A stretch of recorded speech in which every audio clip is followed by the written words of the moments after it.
Perfecto. Hola, buenas tardes. Buenas tardes a todos los que ya están en línea, los que se van sumando. Bienvenidos a nuestra novena edición ya de las CRO Talks. Hola Cristóbal, hola Carlos. Eh, Qué honor para nosotros tenerte en este espacio. Creo que para quienes ejercemos la disciplina, sin duda, esto es como un meet and greet con un rockstar del CRO. Así que súper felices de que estés acá, que hayas aceptado nuestra invitación. Ya van 9 meses consecutivos conversando con profesionales del mundo del growth y del CRO y para seguir aportando, como siempre decimos, en esta misión que tenemos desde D2B en la generación de espacios y contenidos en español sobre estas especialidades. Y hoy con nuestro invitado estrella, Carlos Trujillo. Hoy vamos a profundizar específicamente sobre el crecimiento impulsado por CRO y vamos a conversar sobre los 4 pilares de la experimentación en e-commerce. Carlos, si me das un ratito, ya te doy un espacio para que te presentes. Voy a aprovechar para recordarles a los que se hayan perdido de las CRO Talks anteriores. Ya están las 9 ediciones subidas en nuestro canal de YouTube. Si quieren pasar y chusmearlas, ahí están disponibles y seguramente hoy, al cierre del día, ya esté subida nuestra conversación con Carlos. Si durante la charla van teniendo dudas, quieren profundizar en algún punto, en algún tema, quieren llevarse algún tip, algún aprendizaje de Carlos, hay especialistas en CRO que quieran aprender algo, sacarse alguna duda interesante, no tienen más que dejarnos en el bloquecito de comentarios en el chat. A medida que podamos, vamos a ir sacando de ahí las preguntas a lo largo de la charla y si no, dejamos espacio al final para esas preguntas que queden sin respuesta. ¿Estamos listos, Carlos? De Súper nuevo, listos. muchísimas gracias por haber aceptado nuestra invitación. Eh, Me gustaría empezar por una pregunta de rigor y que quizás nos da pie para conocerte un poquito más y que te presentes. Eh, ¿Qué es para Carlos la disciplina de CRO y cómo empezaste tu viaje en este mundo? Bueno, esa es una pregunta sin duda extensa. Gracias, Candelaria y Cristóbal, por la invitación. Esto, para quienes no lo sepan, ya lo agendamos hace creo que un par de meses, entonces ya era como que, qué bueno, ya llegó la hora por fin Por de, fin. de tener este espacio. Se hizo larga la espera. Eh, Bueno, es de hecho una pregunta muy filosófica, casi que podríamos hablar una hora del tema porque pues puede tener diferentes interpretaciones. De hecho, voy a empezar como tirando una bomba y es que no me gusta mucho el término CRO.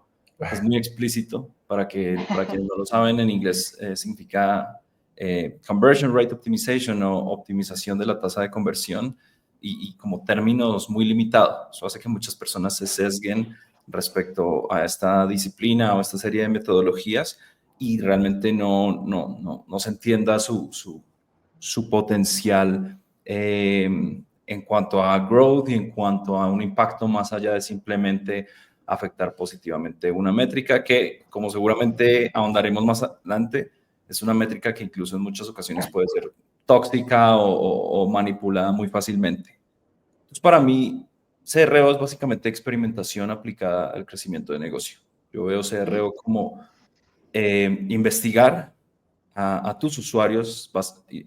Usualmente nos referimos a esto en el contexto de productos digitales y experimentar para mejorar su experiencia y, por supuesto, el desempeño de negocio del mismo.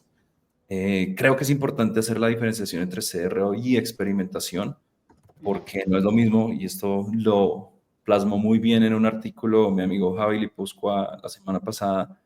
No es lo mismo tener buenas ideas de crecimiento que demostrar o validar tus hipótesis. Son dos disciplinas muy distintas y básicamente cuando hablamos de CRO, sí, desde mi perspectiva, se habla de la aplicación a negocio de diferentes metodologías como la experimentación y dentro de experimentación prácticas o herramientas muy concretas como en muchas ocasiones la utilización de pruebas A/B o A/B test.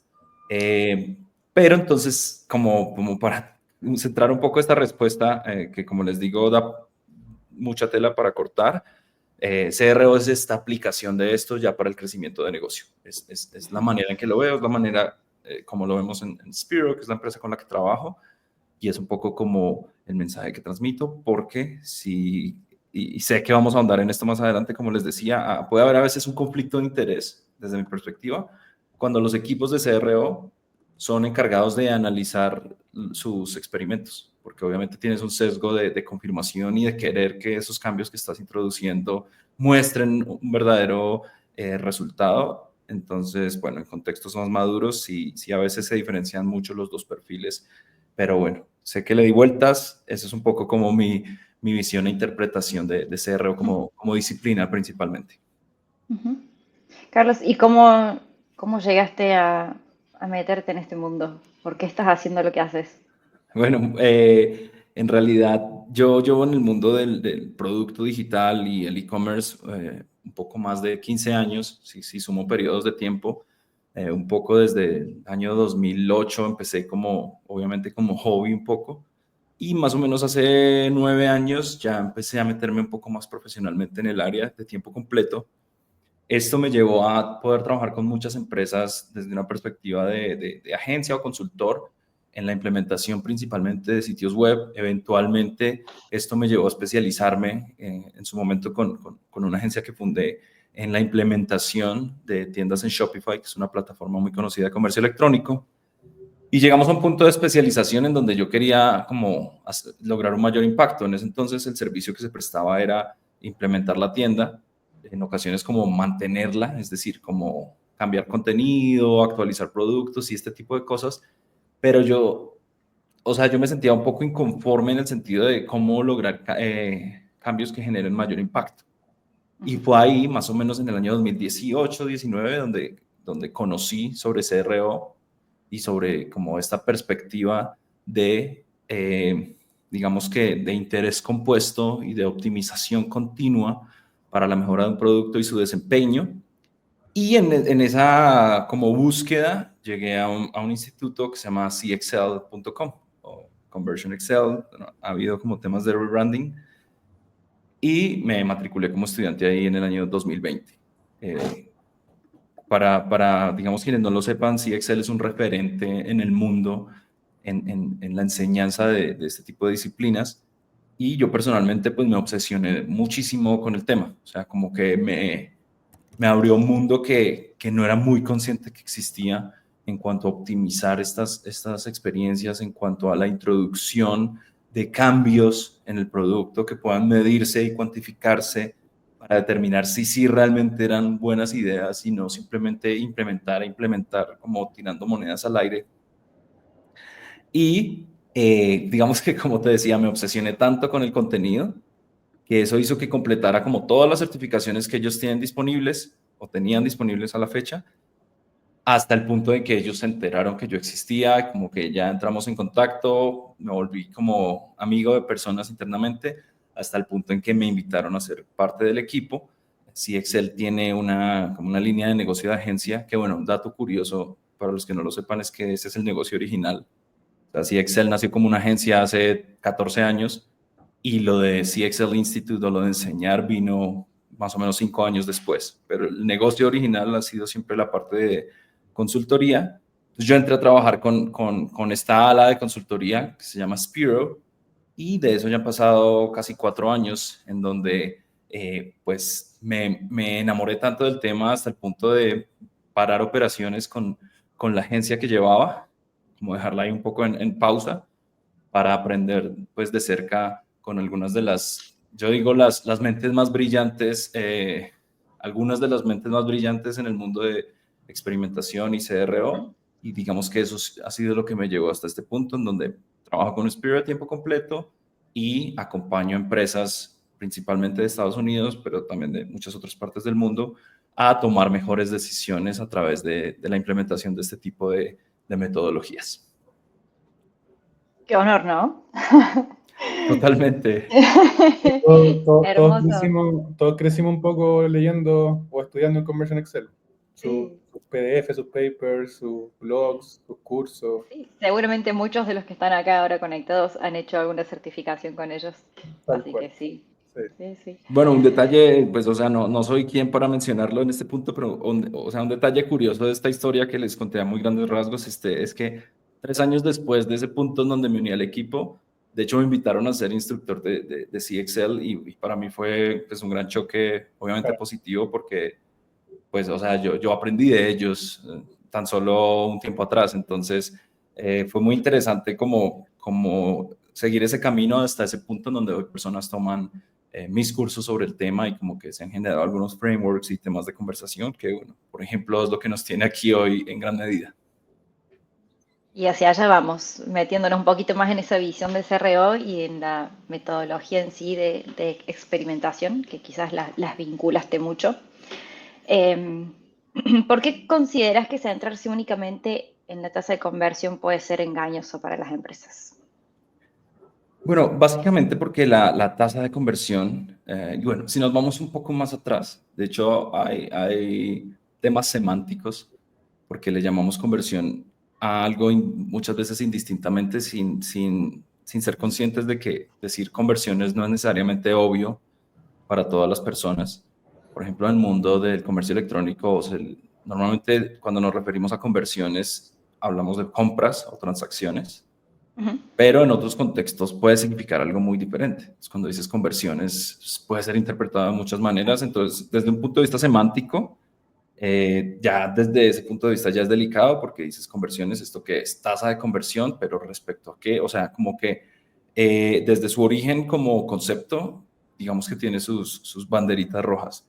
Ya como tal, si nos olvidamos de todos esos detalles y si lo aplicamos un poco a mi área de mayor experiencia, que es el comercio electrónico, eh, un gran problema con las conversiones es que es un indicador muy susceptible a ser manipulado.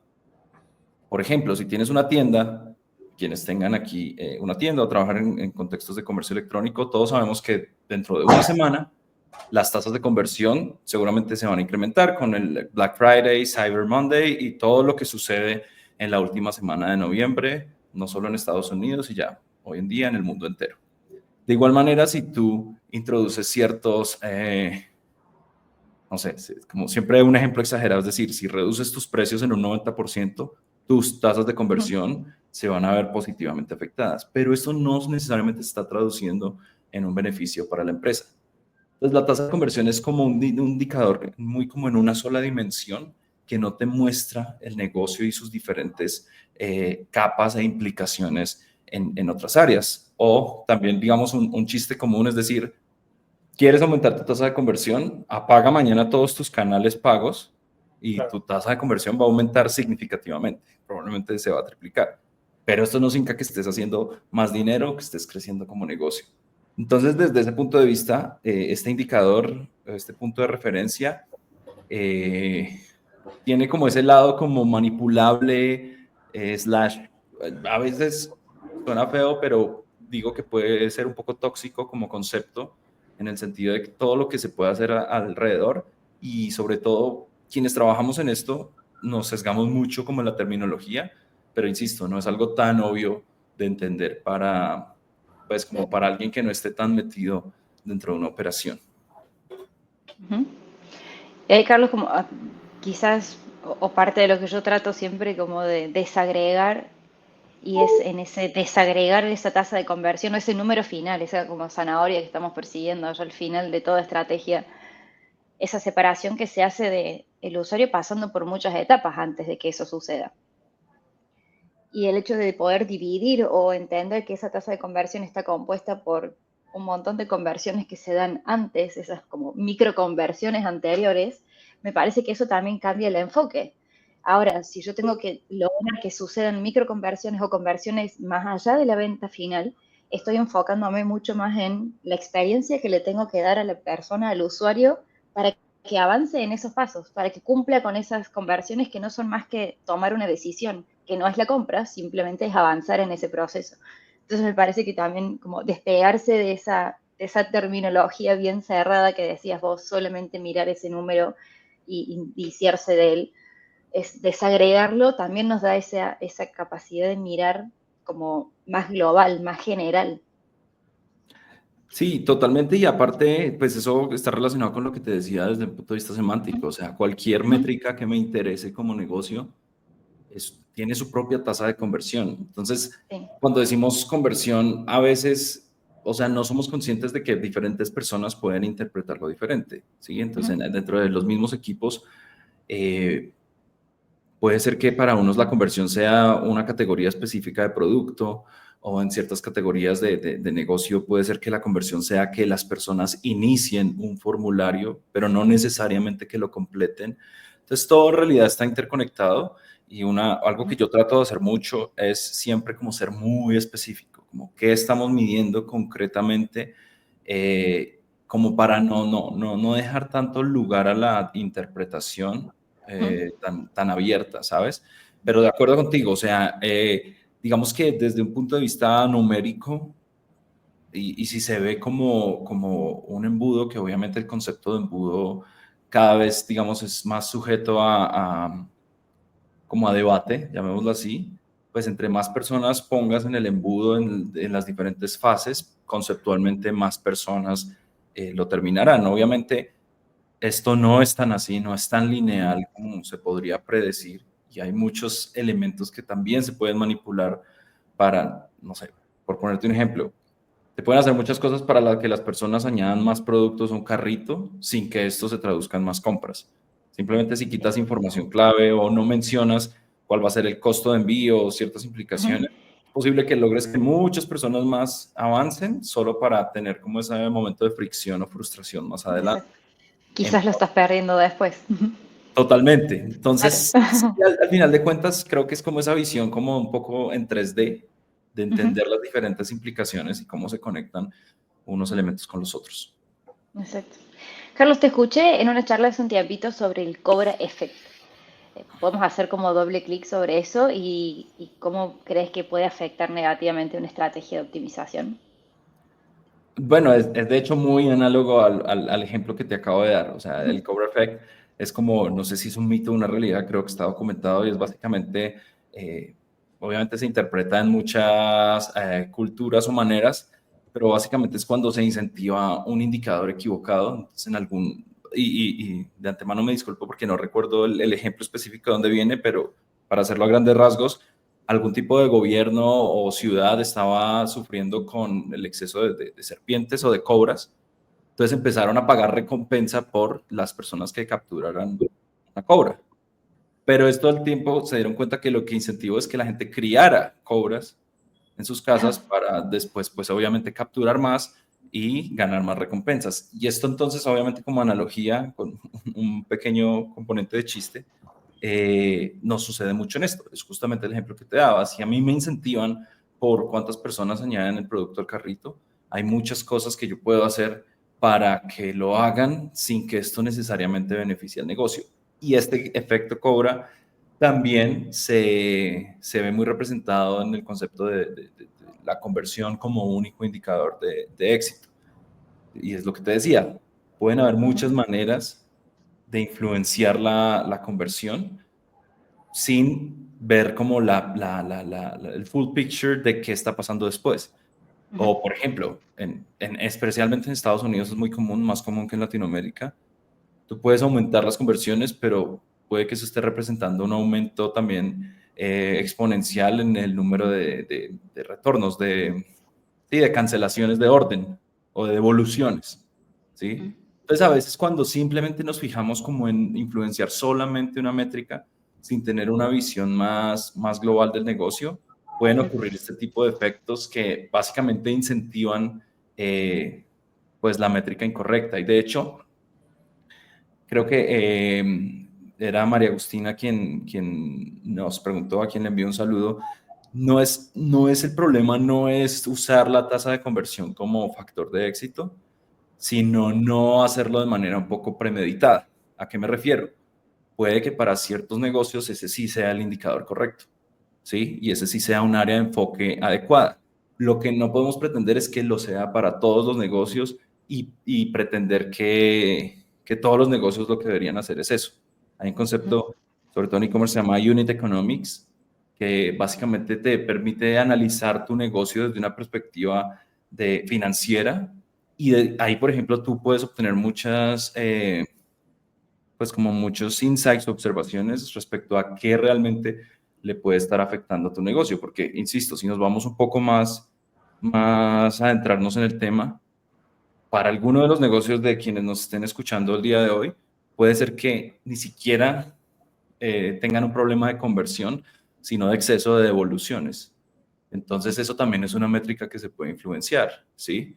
Entonces, depende mucho del negocio y para quienes nos dedicamos a esto, entender el criterio y obviamente poderlo discutir con las personas involucradas y determinar, ok, para el siguiente Q nos vamos a enfocar en esta métrica en concreto, siendo como nuestro objetivo principal, obviamente siempre teniendo una visibilidad de las demás para saber que estamos, digamos, avanzando en la dirección correcta.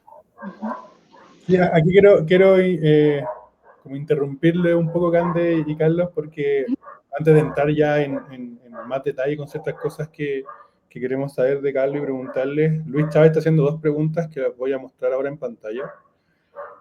Son 2. Son para ti, Carlos. De repente también nosotros aprovechamos de contestarla. ¿Qué es lo menos que te gusta de tu trabajo y del proceso de CRO?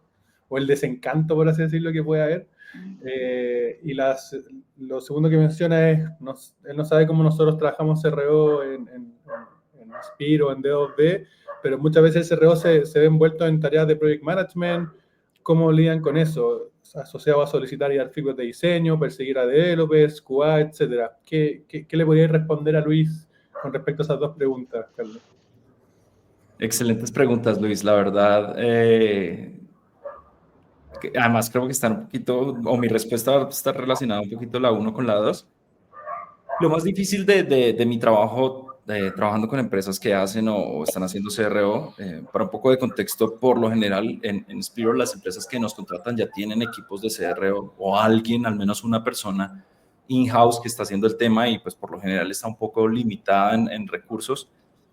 Pero para mí la parte que menos me gusta del rol o del trabajo es que es poco común trabajar con personas o empresas que sepan diferenciar el concepto de validación de hipótesis respecto al concepto de ejecución o diseño.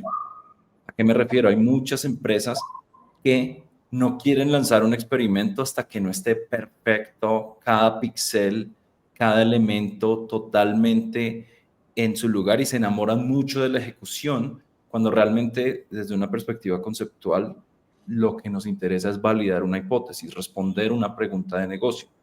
Y la hipótesis puede ser validada de distintas maneras y en muchas ocasiones hay maneras muy sencillas, muy rápidas, muy baratas, obviamente sin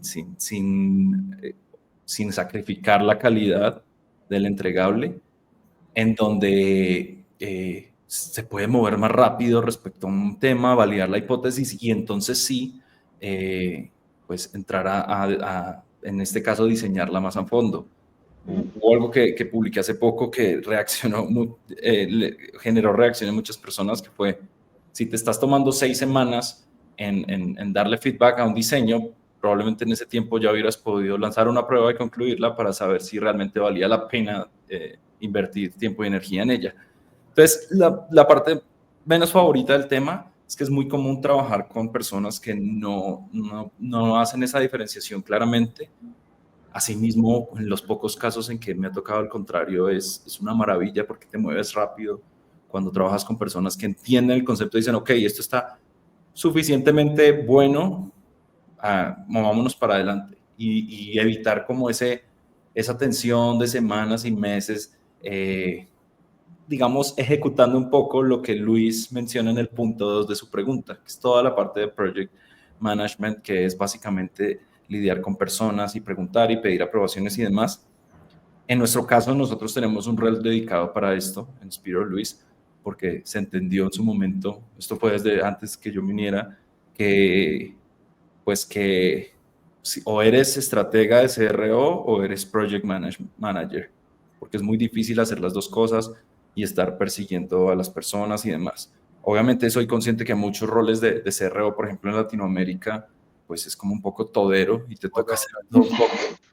Pero digamos que lo ideal es que no sea una visión a largo plazo. Si así toca empezar, pues toca empezar y no hay nada que hacer. Pero si en agencias dedicadas o en equipos grandes, hay personas que están dedicadas al proceso como tal y que no tienen que no tienen mayor injerencia ni en la idea ni en el resultado, simplemente hacen que se mueva como ese motor. Buenísimo. Creo que ahí fue bien. Buena pregunta y buena respuesta. No sé qué han de seguir. Como agregar algo o ya seguimos un poco con... Yo quiero seguir preguntando. Espero Luis haya quedado Porque como respuesta también. Para Luis. Gracias por la esta pregunta. pregunta creo que Me tiene gustó mucho que mucho, ver sobre todo la con... primera, porque por lo general te preguntan qué es lo que más te gusta, pero pensar en qué es lo que menos te gusta es un buen como estado separador para la mente. Totalmente. Carlos, recién, como parte de tu respuesta, hablabas de cuando te enfrentas a un equipo, a una forma de trabajo con un equipo y otra, o quizás como a culturas empresariales, o sea, al mindset de una empresa o de un negocio que encara para un lado o encara para el otro.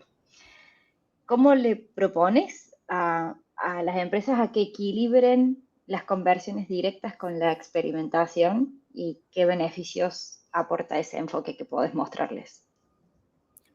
¿A qué te refieres con las conversiones directas? ¿Cuál sería ese Sin punto de ningún referencia? esfuerzo, que suceda lo que tenga que suceder versus Ya. los que sí pueden pasar por procesos de experimentación.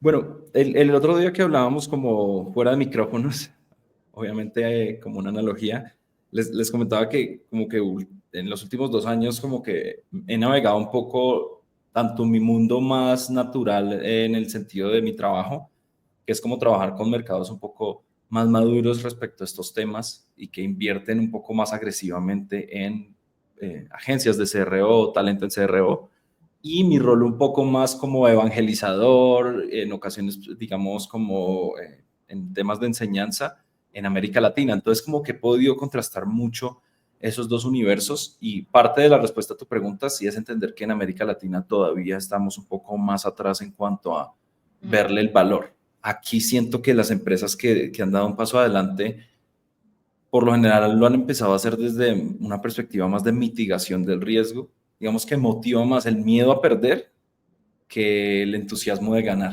Sí, sí me explico.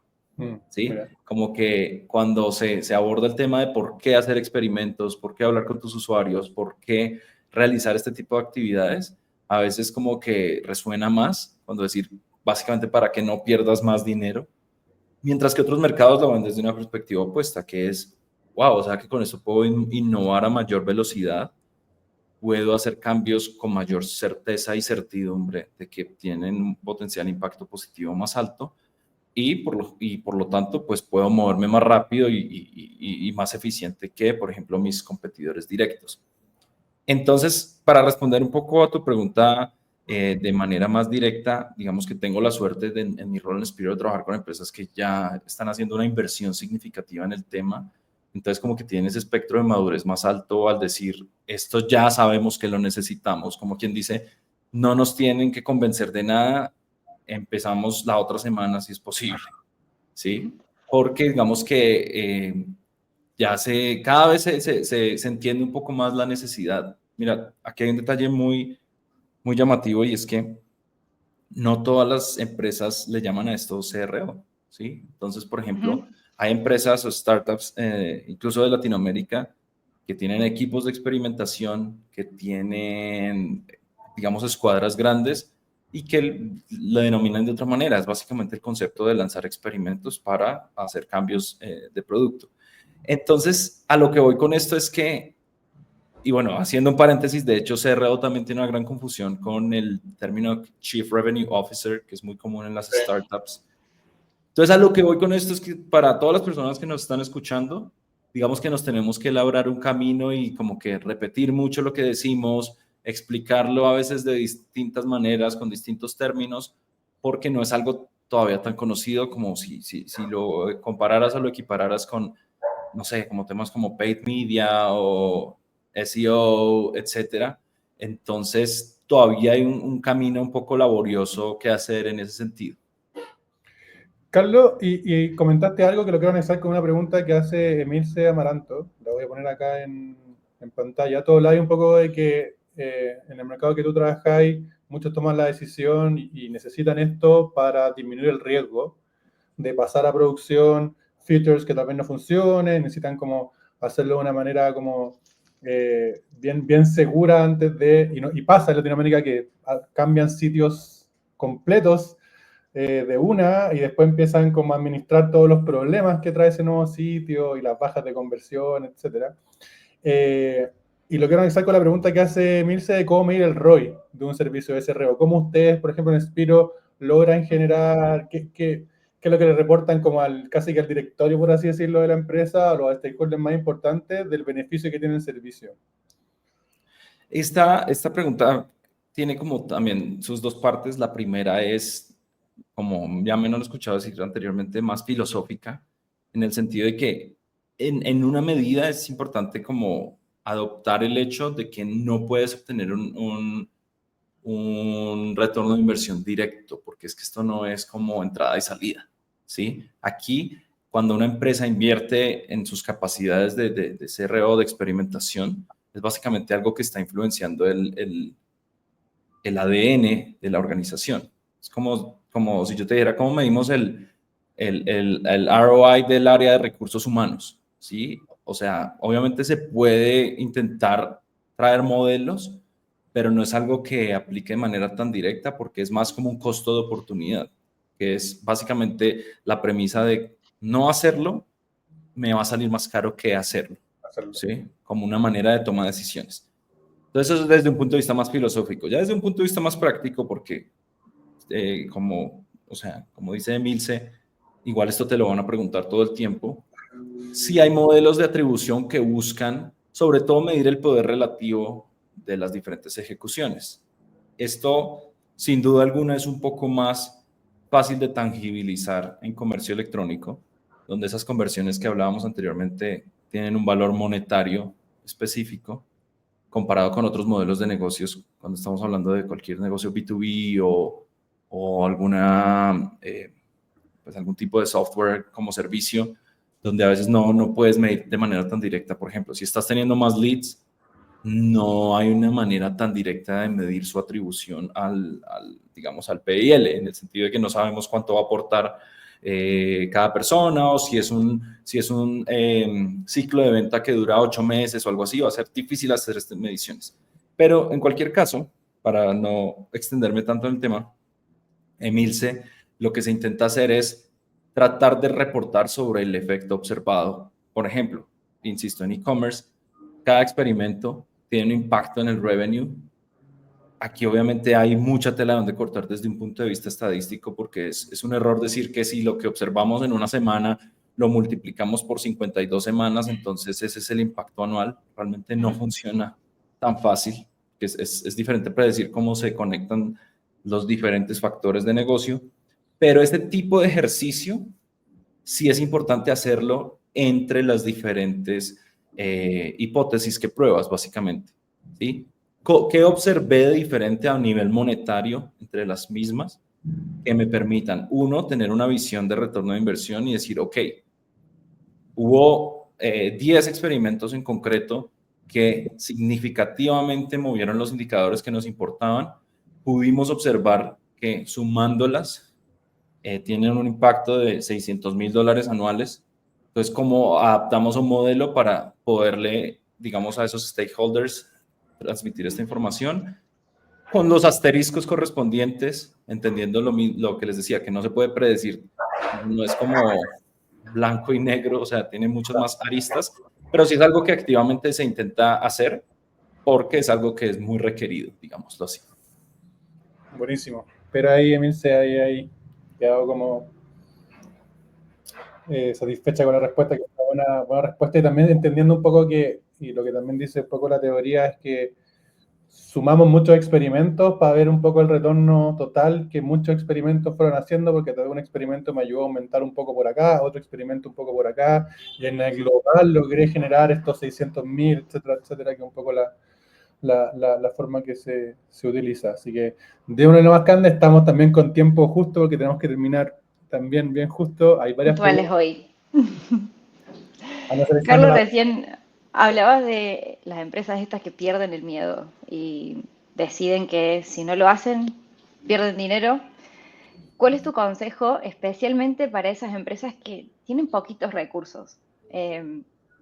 Presupuesto, ideas, desarrollo, están limitados y quieren empezar. ¿Por dónde empiezan? Bueno, o sea, como te decía hace un momento, cuando hablamos de CRO, de experimentación, incluso de growth, al final es más la mentalidad y el traerlo en el ADN que la ejecución como tal. Entonces, por ejemplo, es muy común no contar con los recursos suficientes, tanto en volumen de tráfico como en la posibilidad de tener el alcance de una herramienta para hacer A/B testing, por ejemplo.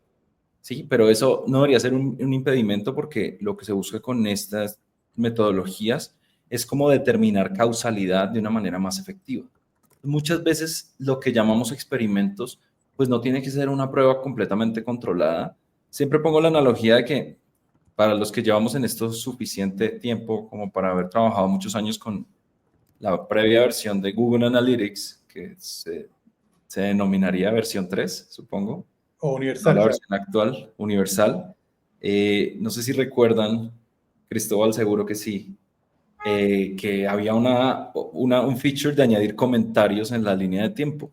Sí, Decías el 7 de septiembre del 2021, bueno, no, del 2007, claro. se hizo o sea, dejabas un comentario que quedaba en esa línea de tiempo para que con el tiempo pudiera referenciar, ok, ese día ocurrió este cambio, ¿por qué fue?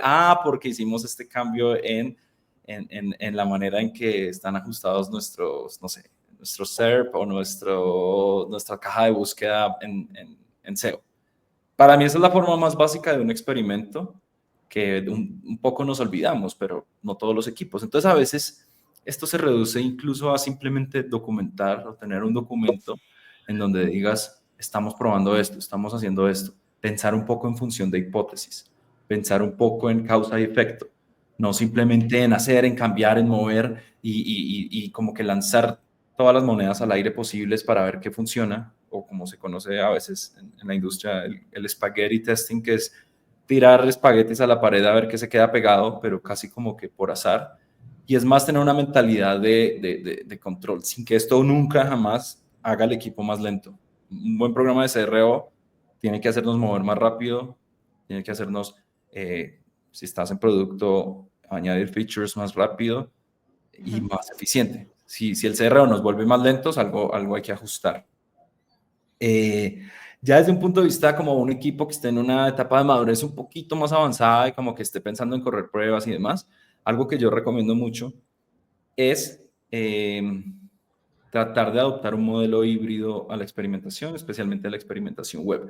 ¿A qué me refiero? Normalmente cuando lanzamos en experimentos en sitios web, que es un lugar común para experimentar de manera un poco más robusta, ya que tenemos mucho control sobre los componentes, a diferencia de cuando hacemos experimentos de adquisición o de retención vía email o este tipo de otros lugares donde también es muy valioso experimentar.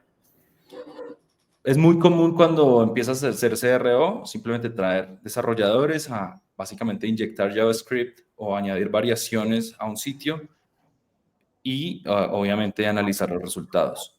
Pero esto tiene mucha fricción en el sentido de, pues, ¿quién se va a sentar a hacer esto? Por lo general los desarrolladores están ocupados con su backlog normal y no tienen tiempo de esto. Entonces, algo que yo he encontrado muy práctico y muy eficiente con el tiempo es, cuando me refiero a modelo híbrido, es si estás, por ejemplo, en WordPress o en Shopify o en algún CMS de este tipo, es implementar tu cambio en el CMS y simplemente usar la herramienta de testing para ocultarlo. Entonces es como un experimento en reversa que te permite hacer las cosas mucho más rápido que si simplemente siguieras el conducto de el desarrollador y como que todo el concepto común que conocemos. Digamos que ya un poco más en cuanto a tip, eso es una recomendación que ha funcionado muy bien porque digamos que disminuyes muchos potenciales problemas de ejecución. Vamos, la sección o el contenido o lo que sea que quieras, con lo que quieras experimentar para validar tu hipótesis, se añade allá y simplemente luego se oculta. Y eso permite que los equipos se muevan de manera bastante más Mucho ágil. más rápida. Sí, sí, sí. Levante la mano el que no lo haya hecho, no le creo. Carlos, ¿cuáles son, a lo largo del camino que has recorrido, si pudieras listar cuáles son esos errores más comunes que ves a la hora de implementar pruebas A/B? Bueno, hay muchos errores de interpretación. O sea, no es que haya que ser un estadista para poder usar estas pruebas activamente, pero sí hay que tener conceptos básicos en consideración. Digamos que algo que es importante tener en cuenta es que las herramientas de A/B testing, digamos, conocidas en el mercado, pues muchas veces reportan la información de una manera que es bastante, pues como confusa o que te puede hacer creer cosas que en realidad no son. Entonces sí es importante tener un criterio de interpretación de los resultados como un poco de manera independiente. Un error muy común que veo es ese, es como guiarse simplemente por lo que dijo la plataforma sin entrar a entender más a profundidad las diferentes implicaciones y si realmente lo que estás observando es algo confiable para tomar una decisión, es eso. Y el otro error más común es lo que te mencionaba antes, o sea, confundir la validación de hipótesis con la entrega de un producto totalmente pulido y terminado, porque eso nos hace mover de manera muy lenta. Soy un gran fan del concepto de MVT, que es como test mínimo viable, como la manera más sencilla y rápida en que podemos empezar a entender si una hipótesis realmente tiene un potencial impacto y cómo lo podemos lanzar sin involucrar a 20 personas y a 3 comités de aprobación, ¿sabes? Carlos, Totalmente. aprovechando un poco que estamos hablando sobre A/B test y experimentación, hay una pregunta asociada de Agustina. ¿Qué otros métodos de experimentación utilizas? Es decir, ¿realizan solo A/B test, implementaciones controladas o bien también entrevistas o pruebas de usuario? ¿Qué le voy a responder a Agustina con respecto a esta pregunta? Las diferentes opciones mencionadas en la pregunta las utilizamos. Obviamente, A/B test como método principal para determinación de causalidad, porque es muy confiable, pero en conceptos con más limitaciones, tanto de tráfico y demás, se utilizan mucho las pruebas de usuario. Se utilizan también lo que se conoce como implementaciones controladas, que también algunas empresas a gran escala, digamos que lo hacen un poco con un concepto que se llama switchback. Por ejemplo, empresas de marketplaces que tienen como dos lados, como tanto básicamente proveedor y entrega, tienen efectos de red muy fuertes, entonces no pueden simplemente pues poner a un grupo de control y un grupo de variación, teniendo en cuenta que, por ejemplo, una empresa de delivery, literalmente una persona puede estar al lado de la otra y genera un fuerte conflicto si ven que tiene una experiencia diferente. Entonces, cuando hay efectos de red muy fuertes, se utiliza el concepto de switchback, que es básicamente variar entre A y B con periodos o intervalos de tiempo predeterminados, por ejemplo, 30 minutos, una hora. Ese tipo de cosas se utilizan también, pero más en la práctica o en una experiencia personal. Las pruebas de usuario son como el segundo método preferido cuando hacer A/B testing no es una opción. Buenísimo. Están saliendo más preguntas. Vamos. Agustina, en base a esto mismo, que es como una continuidad de la primera pregunta, ¿cómo planifican ese plan de experimentación? Directa la pregunta, Agustina. Bueno, es otra pregunta de las que puede tomar muchísimo tiempo responder, pero básicamente en nuestro caso tratamos de entender los objetivos de negocio. Un error también común, respondiendo a tu pregunta anterior, Candelaria, es que hay muchos equipos de CRO, están por allá aislados como probando cosas que a veces son irrelevantes para el negocio, porque no, por diferentes motivos. Entonces, digamos que un punto clave para esto, para planificar, es primero entender a dónde va la organización, a qué le está apuntando, cuáles son los objetivos del trimestre, del semestre, del año, y en función de eso empezar a determinar realmente qué es relevante. Esto puede influir, obviamente, tanto en los experimentos que piensas lanzar como en las actividades de investigación que piensas lanzar, pero esto es algo que hay que debatirlo casi que semanalmente. No creo en los roadmaps de experimentación, de que en 6 meses vamos a lanzar estos experimentos. Esto es algo que es un ingrediente perfecto para volverse irrelevante, Claro. porque los negocios van cambiando muy dinámicamente y de hecho lo que estás experimentando hoy va a determinar aquello con lo que vas a experimentar en 3 semanas. Entonces, digamos que un plan de experimentación es, en primer lugar, muy dinámico, muy adaptable, pero sobre todo muy conectado a la realidad del negocio. No puede ser algo como, porque si no, básicamente nos volvemos simplemente personas que están moviendo cositas para aquí, para allá, cambiando aquí una cosa a la otra, pero es muy fácil como volverse un poco irrelevante si ese es el rol que se está jugando. Entiendo, entiendo. Hay una muy buena pregunta también de Felipe Ramírez, que en varias CRO Talk lo he visto preguntando, que eso es un poco lo que decías tú de no quedarse solamente con el resultado de la plataforma, sino que validar también desde otras fuentes y todo. Y Felipe hace esta pregunta: para validar o contrastar los resultados de las plataformas de testing, ¿hace análisis directo en la fuente? Por ejemplo, si tienen la raw data en BigQuery. Sí, digamos que al menos conceptualmente sí. No te voy a mentir y decir que el 100% de las veces se hace, porque hay ocasiones en las que pues simplemente como que la observación es suficientemente rápida y como les decía, o sea, uno de los factores más claves del éxito de un programa de CRO o experimentación es poderse mover rápidamente. Entonces también hay que tener el criterio, Felipe, de decir cuándo sí vale la pena y cuándo no. Eh, hay un tema que no he tratado y ahorita lo podemos tocar a muy grandes rasgos, que es el tema de qué otros pilares de optimización existen o qué otras áreas de enfoque diferentes simplemente de la tasa de conversión.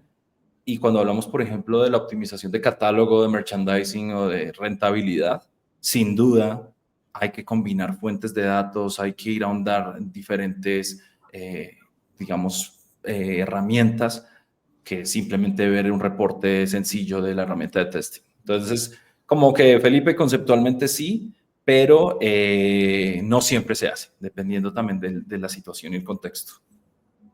Buenísimo. Candy, lamento interrumpirte, pero siempre es bueno contestar las preguntas de los usuarios con respecto a Adelante, sí. Tienen Francis. prioridad, ya lo sé. Sí, Eduardo va directo al grano. ¿Cuáles serían esos 4 pilares, pero en simple? Como... Bueno, la versión resumida, Eduardo.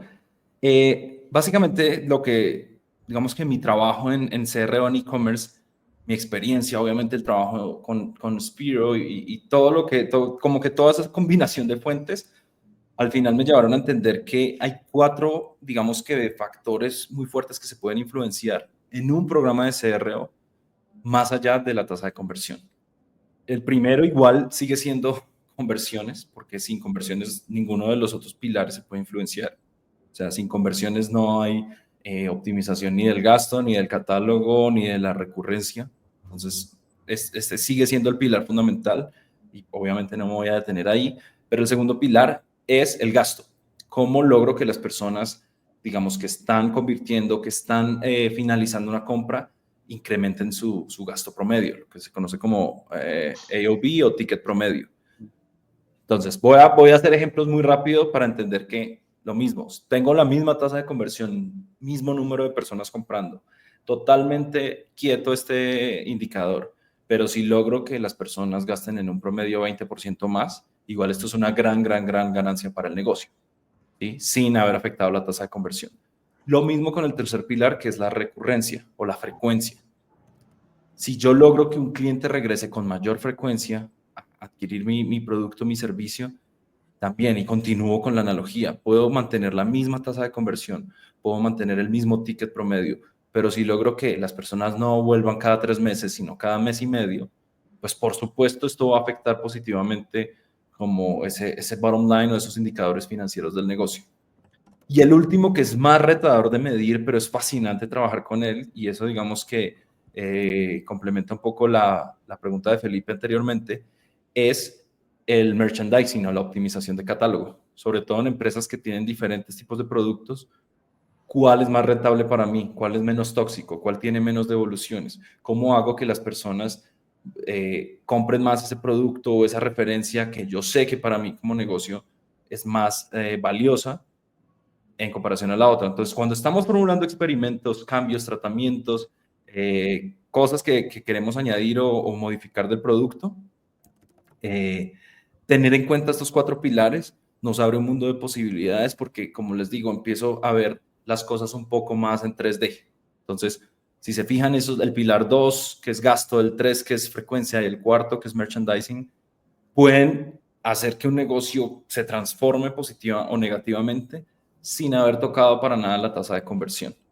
Entonces, como que es un poco la invitación a ver la pintura completa y a veces entender que puedo enfocarme en esas áreas y digamos que hacer que mi programa de CRO como que tenga un impacto más amplio en el negocio.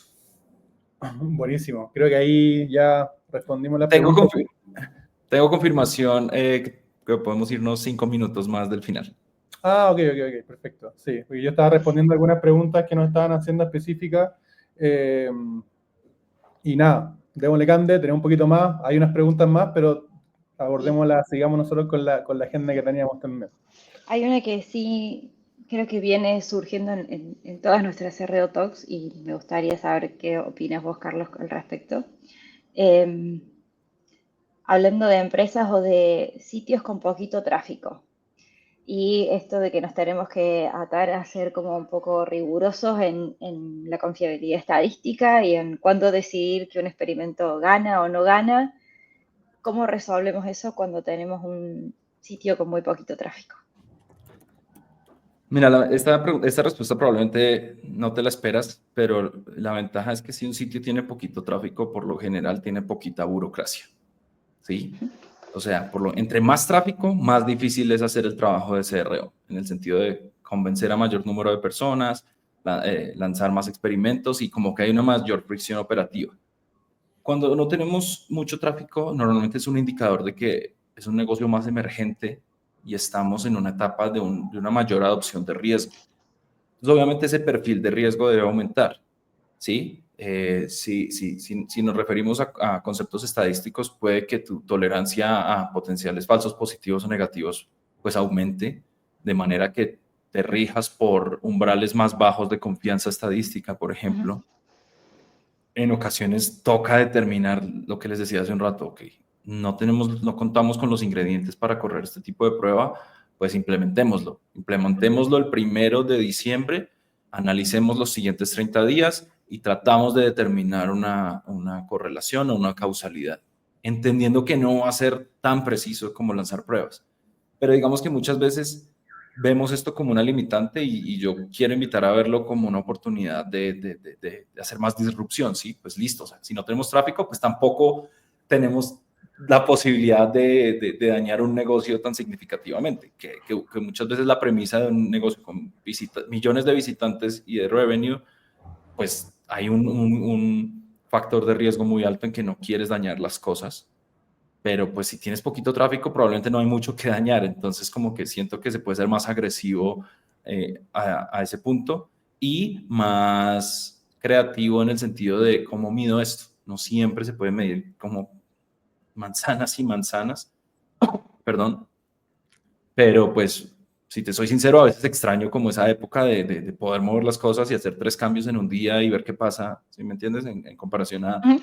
hacerlo todo de una manera tan controlada, que es inevitablemente como tiene que ser cuando hay mucho en juego. Perfecto. Yo no me puedo ir sin preguntar sobre estos temas y sé que de acá podríamos estar hablando 10 horas más solo de esto. ¿Qué impacto crees que tendrá la inteligencia artificial en la recopilación de datos, el análisis? Mira, ¿Cómo te lo imaginas? hay un tema muy, digamos, muy contundente allá afuera. Y es que hay muchas personas que dicen que hacen CRO, pero lo que hacen es, digamos, implementaciones o auditorías o revisiones muy fuertes de usabilidad. Entonces, muchas veces la usabilidad se vende como CRO y como tal, pues claro, ahí es donde vienen esos 200% de incremento, que más personas hicieron clic en algo porque pues, simplemente algo estaba tan roto que con el mínimo arreglo, pues se cambió. Entonces yo soy, digamos, como opinionado, no clasificar las intervenciones de usabilidad o sí, de conceptos básicos, de principios en este sentido y encapsularlos como CRO.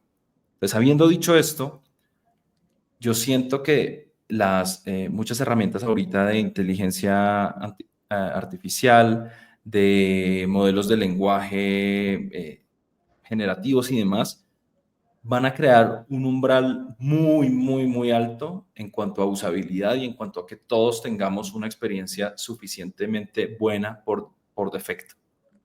Entonces, van a haber herramientas que nos van a auditar los sitios, que nos van a decir esto está mal y esto hay que cambiarlo, y van a haber van a pasar cosas muy interesantes en ese sentido, como que si yo estuviera como en usabilidad me preocuparía bastante, porque las cosas o sea, todos vamos a estar como en una igualdad de condiciones en cuanto a que los básicos estén cubiertos y que las cosas funcionen.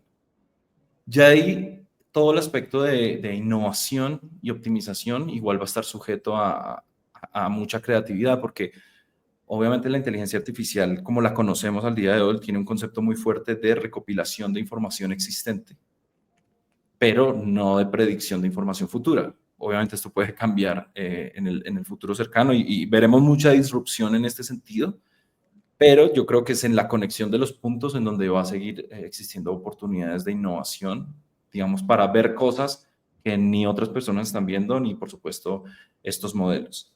Pero sí vas a facilitar mucho el trabajo como el foundational, como el dónde empezar.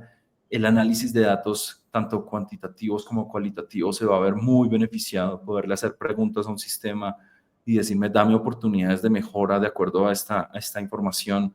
Como hablamos, es un momento de exportar como raw data de la plataforma de experimentación, poder leer, escribir los queries para interpretar y demás. Eso va a ser, digamos que va a sufrir una disrupción o está sufriendo una disrupción muy, muy positiva para todos. Queda todavía la oportunidad de innovar y de conectar nuevos puntos, en mi opinión. Exacto. Como dice Emi, hay ser un poco más creativos. Sí. Sí, y Cande, no sé si Hay una pregunta de Luis. hay una pregunta que mucha gente interactuó con la pregunta, y tal vez podemos como ya ir cerrando con esta pregunta. Sí, obvio. Sí, Palabras sí. de cierre. Luis Chávez hace esta pregunta, que imagino que él es freelancer o está empezando en esto, qué sé yo, pero ¿qué recomendarías para conseguir clientes como CRO siendo freelancer o pequeña agencia? Bueno, en mi experiencia, lo que yo he aprendido, tanto como en mis años trabajando con empresas más pequeñas o pymes, y mi experiencia trabajando en Spiro con empresas muy grandes, al final una de mis grandes conclusiones, y si tuviera casi que resumirlo a un punto, Luis, es entender que esto hay que traducirlo al castellano en este caso o al inglés. Es decir, hay que partir de la premisa que las personas o tus potenciales clientes no les importe qué es CRO ni qué es la experimentación. Entonces, tratar de cortar un poco ese que es más el cómo y enfocarnos en el qué se puede lograr, ¿sí? Te ayuda a tomar mejores decisiones de negocio, te ayuda a mitigar decisiones de negocio, te ayuda a tener más confianza en tu mapa de cambio de producto, por ejemplo. Entonces, algo que yo, obviamente, es polémico porque, pues, si lo vemos desde una perspectiva, no sé, de optimización SEO, pues CRO es importante como término, pero sí tenemos que sentarnos a entender un poco qué motiva a las personas a invertir en estos servicios, más que sentarnos en hablar del método científico o sea, es algo que viene como en una etapa más adelante de pronto de negociación, de venta, pero como tal para crear esa inquietud, siento que es importante, digamos que positivamente jugar con la terminología y hablarle a las personas de lo que realmente pueden obtener como resultado, no del proceso como tal, porque si lo piensas, pues no es algo como sexy o atractivo si tienes 20 otras cosas en las que pensar o en que invertir. A veces es mejor invertir. O sea, es como que hay mucho menos presión cognitiva en decir, ay, mejor invierto esto en Instagram Ads, ¿sabes? Claro. Claro, que un poco lo conversamos en CRO Talks anteriores, es más que explicar el proceso de CRO, es explicar el beneficio que tiene CRO y evangelizar desde el beneficio que existe. Que a nosotros también nos ha tocado estos últimos 3 años de educar, de entender, como nosotros también tenemos patas de performance o de analytics, podemos como apalancar un poco los temas de CRO con esos otros servicios, y creo que la gente, como en base a mi experiencia, entiende que no todo es mejorar la pauta pagada para vender más, sino que hay que preocuparse un poco de la tienda, de la experiencia dentro de eso, que hay puntos a nivel de adquisición que ya es más difícil mejorar porque uno después madura las ciertas cuentas y entonces la mejora tiene que ir por el otro lado. Y claramente mostrar con datos y validar con datos los problemas que existen, o los dolores que existen, o las fricciones que existen. Pero buena pregunta y buena respuesta ahí, se agradece, Carlos. Ya Y estamos como te decía, para finalizar de mi parte, hay muchas personas haciendo un gran trabajo respecto a, en este caso, CRO, sin llamarse CRO, o se los puedo decir con mucha confianza. Hay personas haciendo esto de manera magistral que ni siquiera saben que el término CRO existe. Entonces, pienso que nos podemos desenamorar un poco del término como tal y enfocarnos más en el resultado. Ese sería como mi mensaje. Buenísimo. Creo que estamos con todas las preguntas, Cande. No sé si quieres comentar. Creo que sí. Y llegamos al final, se me pasó rapidísimo. Para mí fue un gusto, Carlos, tenerte acá. Espero que vos también te hayas sentido a gusto con nosotros, con el público, con las preguntas. Totalmente. Muchísimas Muchas gracias. gracias por la invitación. Gracias. Cristóbal, como siempre, también muchísimas gracias por seguir apoyando este espacio y darnos el empuje ese. Y a todos los que participaron hoy, gracias por interactuar, por sus preguntas, los comentarios. Este video, como decía Cristóbal, seguramente va a estar subido a la tardecita, a fin del día, si no primera hora de mañana para el que lo quiera revivir. Y nuestro próximo encuentro ya tiene fecha y hora, así que si quieren ir agendando, 18 de diciembre nos vemos a las 12 hora chilena. Si quieren, estén atentos. Como siempre, vamos a estar comunicando en nuestros canales para que se guarden el link de inscripción. De nuevo, Carlos, muchísimas gracias. Y bueno, será hasta la próxima. Sí, muchas gracias, Carlos. Te pasaste, que estén muy bien. Y chao a todos, gracias por asistir. Nos vemos. Gracias por sumarse. Que estén bien. Gracias.